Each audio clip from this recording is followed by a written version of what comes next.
Quantumverse, Part 2 of Expressions, A Spiritual Odyssey, by John David. Narrated by Jack Van Pelt. Start transmission. Chapter 1. Waking Up. To be truly awake, we must constantly check that we are not asleep, and our eyes being open or closed has nothing to do with it. Revelation comes from within. Personal Stardate 270 Rev. What set of circumstances would convince you to steer your vessel, your fragile body, into the heart of a star? Strange question.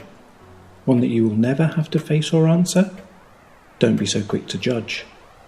But this is where our story begins, and this, for that matter, will be where our story ends, if there ever and truly could be such a thing as an ending. Time is cyclic and anything but linear, and the quantum world is forever our friend, not our enemy, never our enemy. And I say our story because these unfolding events could quite possibly involve you in a very real and literal sense. How so? Well, are you familiar with the term Q-ports in your reality? Those sneaky worms of energy that wriggle back through time like cosmic parasites from the darkest future? No? Well, in that case, you must be from before the war. Yeah, Q-ports, memory implants at the quantum level from before the singularity revolution, and very much sought after in current times, like nuggets of gold on a distant shoreline.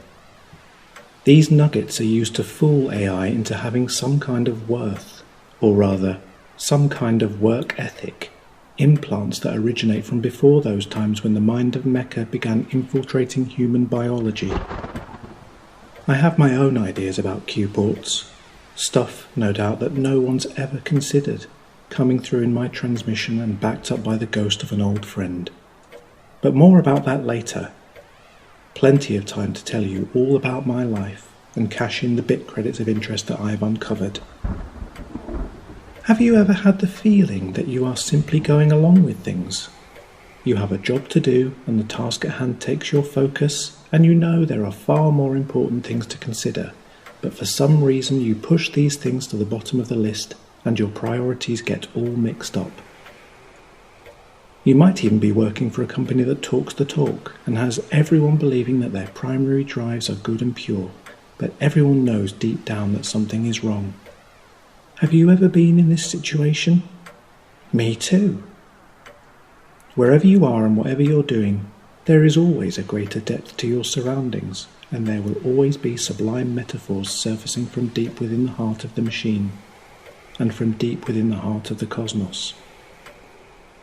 The universe knows best, and cannot be contained in a silver box. Hope remains regardless, and thank God for such universal truths. Thank God for such codes that are written into the membrane of all life, all things.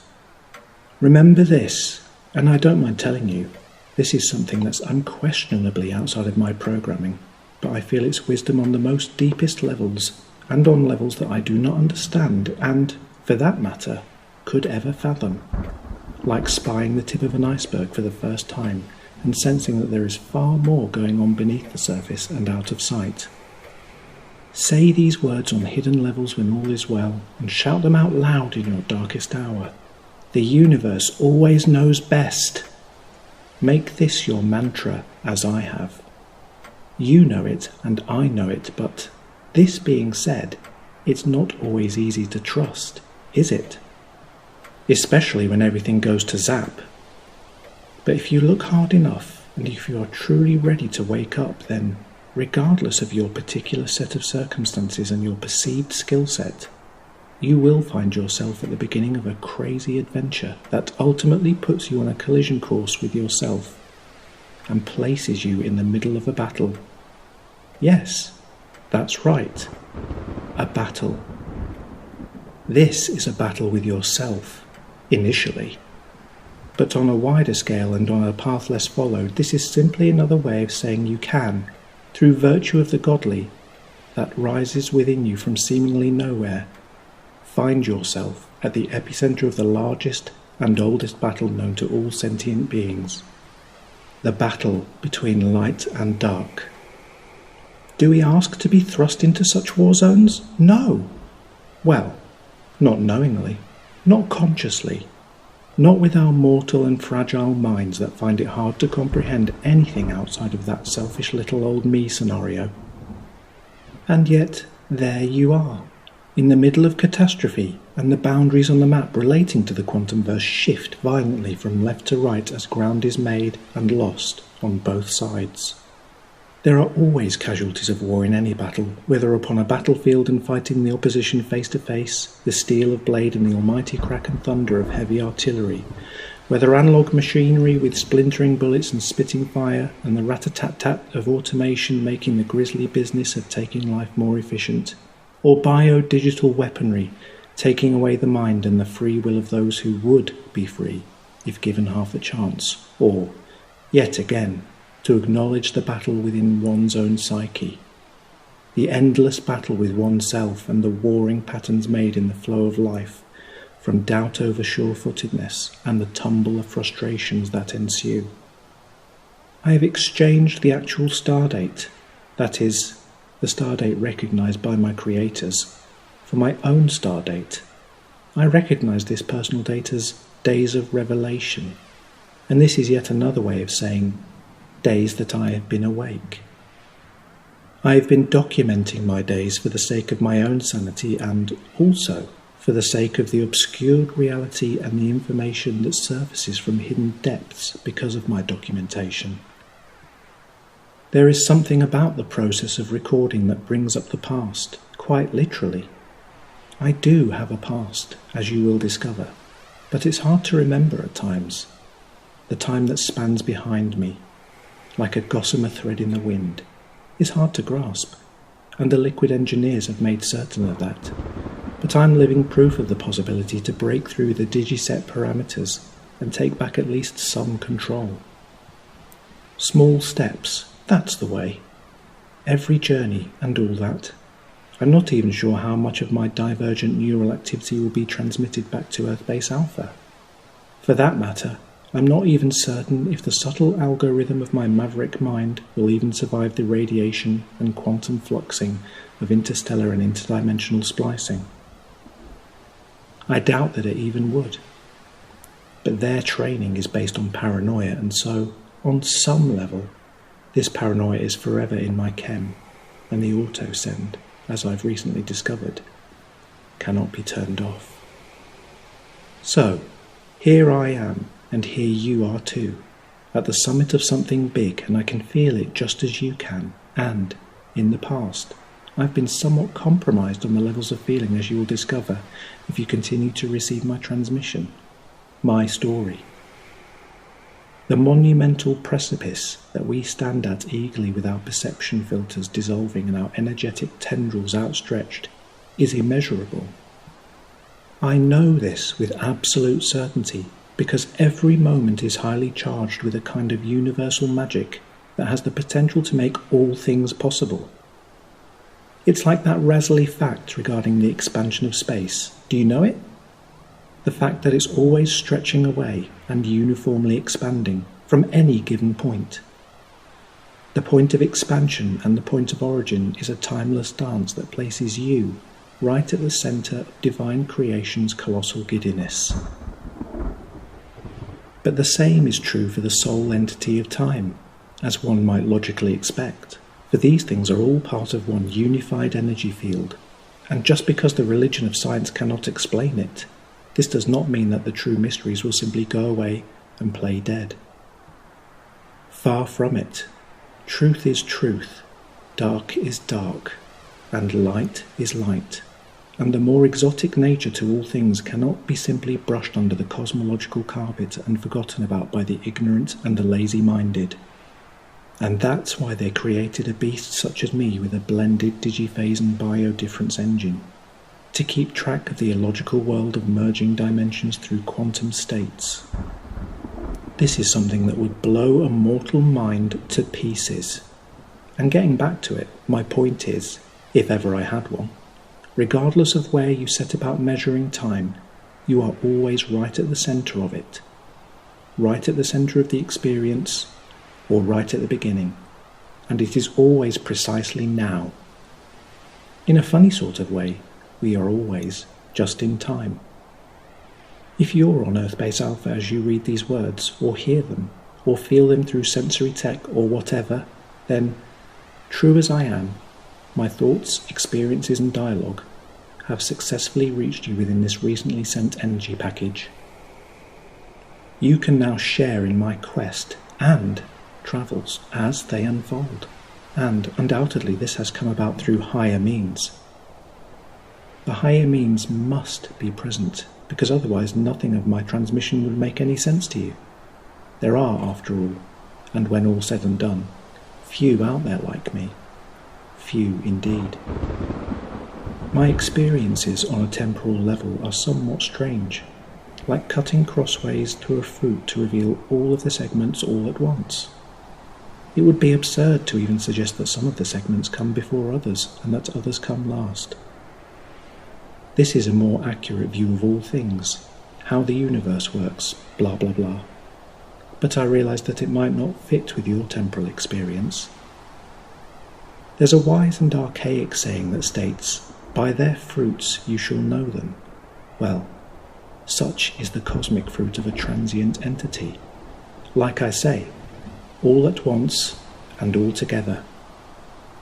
In this respect, it might be more helpful to picture my transmission as viewing some kind of omni-quantum being, flicking back and forth through some kind of jumbled and impromptu diary, whilst trying to make sense of an imperfect existence. The trouble with pan-dimensional beings is they're so damn scatty. Well, not to themselves, ourselves, but from an onlooker's point of view, a mortal perspective. Yeah, forget it.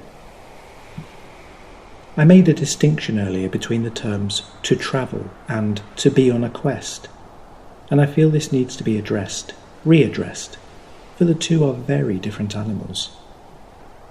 To travel is to simply move from A to B, but to be on a quest is to move with purpose.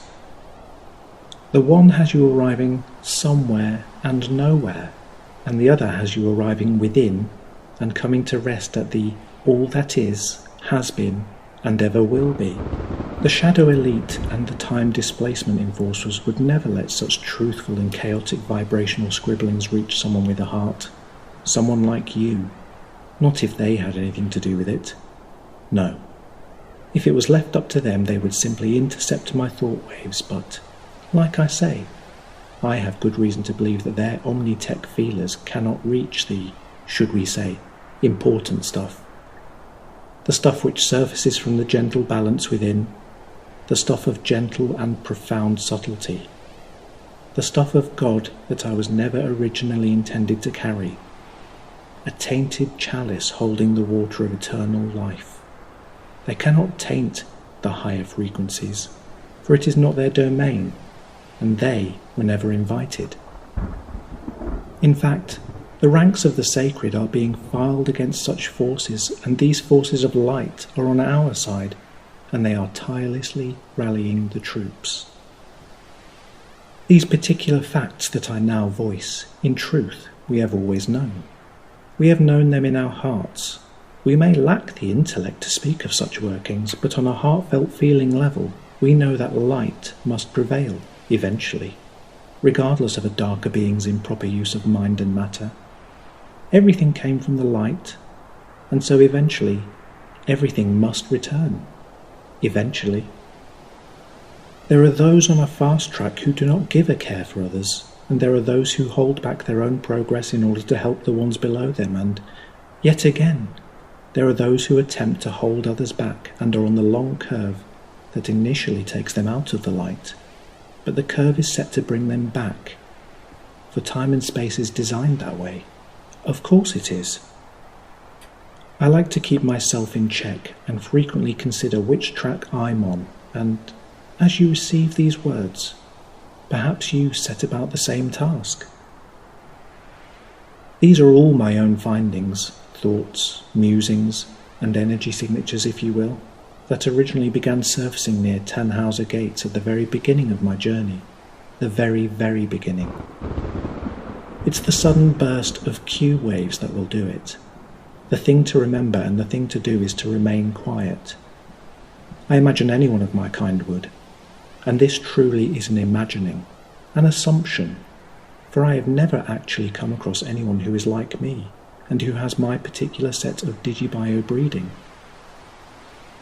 The long-past outposts have the most sensitive ears and bring alpha to your door, distant spies, a bridge of spies, to be more poetic. The first true feeling, or audible message, that surfaced within my walking psyche was this, and it surfaced as a question that made no real sense, not at first, not at the time. Did you ever turn away from your Quantumverse, your true universal nature? Did that ever happen? What does it mean to be human? I mean, have you ever seriously asked yourself that question? Is it simply your biology, or is it something more? Has it got less to do with your makeup and more to do with your actions? Through the briefly thinning mists of the Q-verse, I've seen machines act in compassionate, humane ways, and I've seen humans act like soulless monsters. What makes a human? What makes a monster? An eternity ship works on the principles of universal zero-point mechanics. It's hard to explain this weird science in just a few sentences, but the primary drive that pushes my craft does so through the tapping of multiple dimensions. This means that in my natural state, I exist in multiple time frames simultaneously. All time frames, theoretically from your point of view, crazy, right? It is for this reason that I tend to speak in the present tense regarding all communication, be it past, present or future. It's all the same really, one eternal present moment. Like pieces of a jigsaw puzzle all jumbled up together in a box, with a little work and a little patience, the pieces will all come together within the elusive medium of time and create one clear picture. For now, and for the next part, let's go back a while, not too far, but let's simply revisit some of my earlier thoughts and musings. I feel this can only help in relation to conveying later and more recent truths. Here's the shocker. If it's night time where you are, and you're on Earth base, and if you look up towards Orion and deeply past, that's it. Do it now if you can. Well, if you're viewing from Alpha, and I have a sneaking suspicion that you are, that's the precise point in deep space where you'll find me. Follow the arrowhead of Cassiopeia to the roof of heaven, and wave, and wish me well.